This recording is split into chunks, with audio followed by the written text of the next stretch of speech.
కరీంనగర్లో luxury life కి కొత్త address ANR pride 2 and 3 BHK luxury apartments. ఇప్పుడే మీ డ్రీమ్ హోమ్ ని సొంతం చేసుకోండి. బుకింగ్స్ కోసం సంప్రదించండి.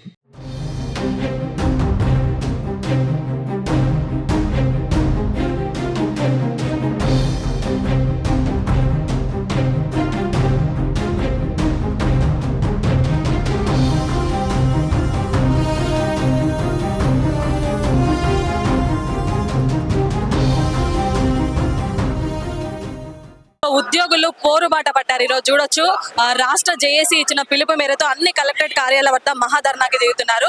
సో పెండింగ్ లో ఉన్న 6 డిఏలు, అదే విధంగా చూసుకుంటే సిపిఎస్ ని రద్దు చేసి ఓపీఎస్ ని పునరుద్ధరించాలి. అదే విధంగా సెకండ్ పిఆర్సీ అమలు కావట్లేదు. ఇంకా పెన్షనర్లు, ఉద్యోగుల పెండింగ్ బిల్లులు చాలా బకాయిలు ఉన్నాయనే కాన్సెప్ట్ తో ఈ రోజు అన్ని కలెక్టరేట్ ఎదుట మహాధర్నా నిర్వహిస్తున్నారు. ప్రస్తుతం మనతో చైర్మన్ దారం శ్రీనివాస్ రెడ్డి గారు ఉన్నారు. సార్ చెప్పండి, ఎట్లా ఉంది ఉద్యమము, నెక్స్ట్ ఏం చేయబోతున్నారు? వాళ్ళ రాష్ట్ర జేఏసీ పిలుపు మేరకు దీర్ఘకాలికంగా అపరిష్కృతంగా ఉన్న ఉద్యోగుల సమస్యల పరిష్కారం కోసము ఈరోజు జిల్లా కలెక్టరేట్ కరీంనగర్ ముందట మహాధర్నా కార్యక్రమాన్ని చేపట్టడం జరిగింది. వల్ల మేము ప్రభుత్వాన్ని గొంతమ్మ కోరికలు కోరటం లేదు, ఉచితాలు అడగటం లేదు, దాన ధర్మాలు అడగటం లేదు. మేము న్యాయబద్ధంగా, రాజ్యాంగబద్ధంగా మాకు రావాల్సిన డిమాండ్లనే కోరుతున్నాం. 6 నెలలకో డిఏ, సంవత్సరానికో ఇంక్రిమెంట్, 5 ఏళ్లకో పిఆర్సీ రాజ్యాంగబద్ధంగా మాకు రావాల్సిన హక్కులు. కాబట్టి ఈ రాజ్యాంగబద్ధమైన హక్కుల కోసమే ఈరోజు మేము రోడ్ల వెనికి రావాల్సి వచ్చింది. ఇవాళ ప్రభుత్వం వచ్చి 3 సంవత్సరాలు అయింది. 3 సంవత్సరాల నుంచి మాకు 6 డిఏలు పెండింగ్ ఉన్నాయి. సిపిఎస్ ను రద్దు చేసి ఓపీఎస్ ను పునరుద్ధరణ ఇస్తారన్నారు. అది దాన్ని ఊస ఎత్తడం లేదు. పిఆర్సీ అమలుకు ఇంకా నోచుకొనే లేదు. ఇవాళ పైసా ప్రోగు దోచుకొని తమ బిడ్డల పెళ్లిళ్ల కోసం కావచ్చు, అదే విధంగా నూతన గృహ నిర్మాణం కోసం కావచ్చు, ఇవాళ మేము ఆరోగ్య రక్షణ కోసం కావచ్చు, దాచుకున్న డబ్బుల కోసము ధర్నాలు చేయవలసిన దౌర్భాగ్య పరిస్థితులు వచ్చినాయి. న్యాయస్థానాల చుట్టూ తిరగవలసిన పరిస్థితులు వచ్చినాయి. ప్రభుత్వాన్ని ఎన్నో సార్లు వినతి పత్రాలు మా రాష్ట్ర జేఏసీ నాయకులు ఇవ్వడం జరిగింది. ఎన్నో చర్చల్లో పాల్గొనడం జరిగింది. మా చర్చలను, మా యొక్క వినతి పత్రాలను మాకు పెడచెవిన పెడుతున్నారు. ఎంతైనా చెవిటోరి ముందట శంఖ మూదినట్టుగానే కనబడుతుంది. కాబట్టి ఇవాళ మేము ప్రభుత్వాన్ని విజ్ఞప్తి చేస్తున్నాము. ఇవాళ ప్రజల పన్నుల చేత ప్రభుత్వ ఉద్యోగాలు చేస్తున్నాం. కాబట్టి ప్రజలకు ఎలాంటి అసౌకర్యం కలగద్దని ఇన్ని రోజులు మేము సహనంగా ఉన్నాం. మా సహనాన్ని పరీక్షించద్దు, మా సహనాన్ని చేతగానితనంగా చూడొద్దు. భవిష్యత్తు లోపల తెలంగాణ రాష్ట్రం కోసము, ప్రజల ఆకాంక్ష అయినటువంటి తెలంగాణ ఉద్యమం కోసము సకల జనుల సమ్మె చేసినాం, సహాయ నిరాకరణ చేసినాం, వర్క్ రూల్ చేసినాం, పెన్ డౌన్ చేసినాం, ఎస్మా పెట్టినా, రాజద్రోహం పెట్టినా, మా ఉద్యోగాలను, మా కుటుంబాలను పనంగా పెట్టి ఉద్యమం చేసినాం. రేపు భవిష్యత్తులో కూడా ఇదే పునరావృతం అయితే మేము అలాంటి ఉద్యమాలను మళ్ళీ తిరిగి కొనసాగిస్తాము. రేపు ఇవాళ ఏదన్నా ప్రజలకు ఇన్కన్వీనియన్స్ కనబడితే, ప్రజలకు ఏమన్నా అసౌకర్యం కనబడితే ఈ పాలకులే బాధ్యత వహించవలసింది.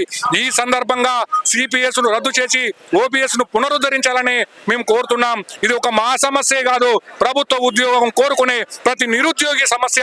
ఎందుకంటే రేపు ఎన్నో పీజీలు చేసి, పిహెచ్డీలు చేసి, డిగ్రీలు చేసి, ఎన్నో పోటీ పరీక్షలు రాసి మీరు ప్రభుత్వ ఉద్యోగంలోకి వచ్చిన తర్వాత మీకు నెల జీతం రాకపోతే, దాచుకున్న డబ్బులు రాకపోతే, పెరిగిన ధరలకు అనుగుణంగా డిఏలు పెరగకపోతే, హెల్త్ కార్డు రాకపోతే, పెన్షన్ రాకపోతే మీ పరిస్థితి ఎట్లా ఉంటది? కాబట్టి ఇవాళ మా ప్రభుత్వ ఉద్యోగులకు కూడా ఇది ప్రజా ఉద్యమంగా మారి మీరు కూడా మా ప్రభుత్వ ఉద్యోగులకు జీతాలు ఇవ్వమని చెప్పి మా అందరికీ కూడా ప్రజలు సహకరించవలసిందిగా మేము కోరుతున్నాం.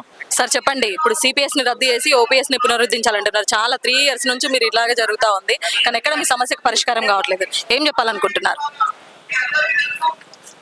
ప్రభుత్వం, ముఖ్యమంత్రి గారు ముందుగా గమనించాల్సిన విషయం ఒక్కటే, మీరు ఎన్ని హామీలు ఇచ్చిందంటే అన్ని హామీలు ఇచ్చిండ్రు.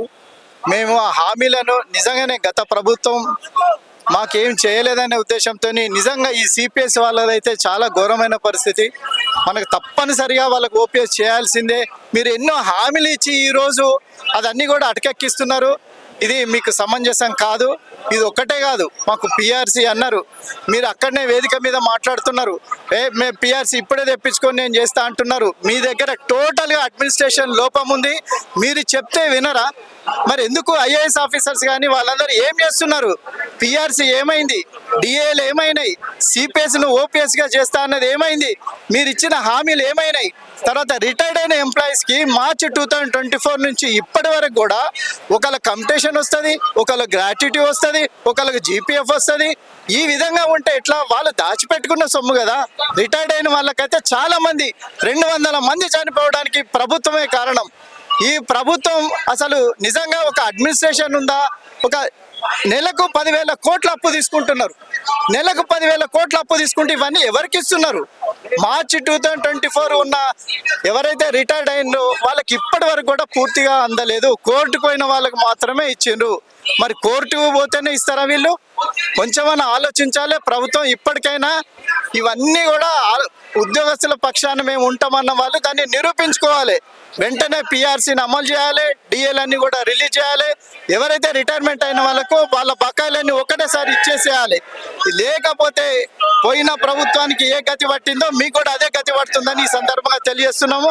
మరి సుమన్ టీవీ వాళ్ళకు కూడా మరి మా సమస్యలు ముందుకు తీసుకుపోవాలని వారికి అభినందనలు తెలియజేస్తున్నాం. సో చూస్తున్నారు కదా, మొత్తానికి ఉద్యోగులు, ఉపాధ్యాయులు, పెన్షనర్లు అందరూ కూడా పోరుబాట పట్టారు. ఈ రోజు అన్ని కలెక్టరేట్ కార్యాలయాల ఎదుట మహాధర్నా నిర్వహిస్తున్నారు. ఒకవేళ ఇది ఒక ప్రభుత్వానికి హెచ్చరికగా చెప్తున్నారు. ఈ రోజు కనుక ప్రభుత్వం నుంచి ఎలాంటి స్పందన రాకపోతే ఈ వచ్చే నెల 10వ తారీఖున చలో హైదరాబాద్ కార్యక్రమానికి శ్రీకారం చుడతామంటూ కూడా చెప్తున్నారు. ఏదైతే వారు 6 డిఏలు పెండింగ్ లో ఉన్నాయి, అదేవిధంగా సిపిఎస్ ని రద్దు చేసి ఓపీఎస్ గా పునరుద్ధరించాలి, అదేవిధంగా వచ్చేసి ఈ పెండింగ్ లో ఉన్న బకాయిలు, పెన్షనర్ల బిల్లులన్నీ కూడా వెంటనే తక్షణమే చెల్లించాలి అంటూ కూడా కోరుతున్న సందర్భాన్ని చూస్తున్నాం. Camera person వేణుతో Lavanya Reddy, Suman TV, Karimnagar collectorate.